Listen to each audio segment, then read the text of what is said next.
ನಮಸ್ಕಾರ ರೀ ಕರ್ನಾಟಕದ ಮಂದಿಗೆ ಇವತ್ತ ಹೊಳಿನುಮೆ ದಿನ ಐತ್ರಿ. ಕಾಮನ ಸುಡು ಸುಮನ್ ಎಲ್ಲಾ ಹುಡುಗರ ರೆಡಿಯೋದು ಮಾಡ್ಕೊಂಡ್ರಿ ನೋಡ್ರಪ್ಪ. ನಾವೇ ಮಸ್ತ್ ಪೈಕಿ ಹೋಮ್ ಥಿಯೇಟರ್ ಅಷ್ಟೇ ರೆಡಿ ಮಾಡ್ಕೊಂಡ್ರಿ.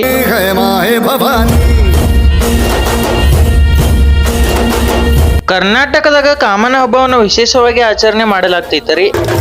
ಪ್ರತಿ ವರ್ಷ ಪಾಲ್ಗುಣ ಮಾಸದ ಹುಣ್ಣಿಮೆಯಿಂದ ಈ ಹಬ್ಬವನ್ನ ಆಚರಣೆ ಮಾಡಲಾಗ್ತೈತ್ರಿ. ಕಾಮನ ಸುಡುವುದು ಯಾಕ ಎಂತ ಎದ್ರ ಸಂಬಂಧದ ಮಾಡ್ತಾರಷ್ಟ ಹೇಳ್ತೇನೆ, ಎಲ್ಲರೂ ಕೇಳ್ರಿ. ಕಾಮನ ಸುಡುವುದು ಹಿಂದೂ ಪುರಾಣಗಳೊಂದಿಗೆ ಸಂಬಂಧಿಸಿದ ಹಬ್ಬವಾಗೈತ್ರಿ. ಮುಖ್ಯವಾಗಿ ಈ ಹಬ್ಬವನ್ನ ಶಿವ ಪಾರ್ವತಿ ಕಥೆ ಮತ್ತ ಕಾಮದೇವನ ದಹನದೊಂದಿಗೆ ಜೋಡಿಸಲಾಗ್ತೈತ್ರಿ.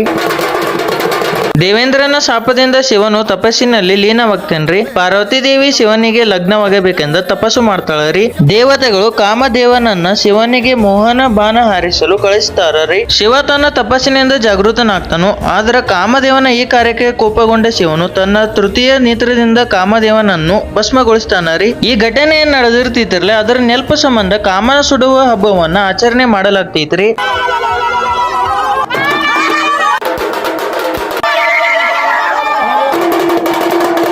ನಮ್ಮ ವಿಡಿಯೋ ಯಾವ ರೀತಿ ಅನ್ಸಿದೆ ಅಂತ ಕಮೆಂಟ್ ಮಾಡ್ರಿ. ಹಂಗ ಲೈಕ್ ಶೇರ್ ಫಾಲೋ ಮಾಡ್ರಿ.